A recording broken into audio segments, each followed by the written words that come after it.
Muet depuis des mois, le GIE Sainte-Marguerite, porteur du projet du grand hôpital privé Marseille, sort enfin de son silence. Après un avis défavorable sans appel du commissaire enquêteur, le porteur du projet présente sa nouvelle version, un tantinet corrigé.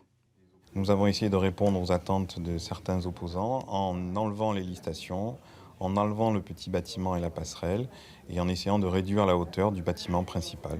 C'est un projet qui non seulement est porteur d'emploi, mais aussi qui permettra leur pérennisation. Il faudra à peu près entre 10 et 15% de personnel supplémentaire. La fusion de l'hôpital Beauregard et Vercoteau n'entraînera donc aucun licenciement. Quant à ceux qui pensent que le futur hôpital privé est une mise en concurrence avec l'hôpital public, il n'y a pas de concurrence, il y a une complémentarité. On travaille en collaboration, tous ensemble. Et les patients vont où il est indispensable qu'ils aillent pour la meilleure prise en charge. En marge de la présentation, le collectif d'opposants et certains élus poursuivent leur action.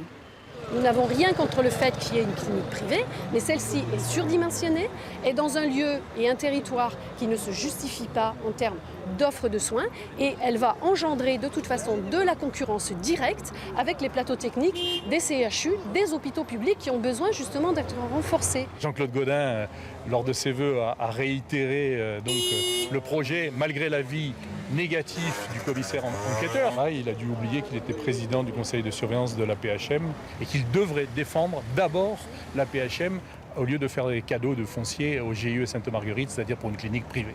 Le projet de l'hôpital privé Marseille reste maintenu sur le site de Louis Armand. Reste à savoir s'il sera avalisé par le deuxième rapport d'enquête attendu au mois de mai.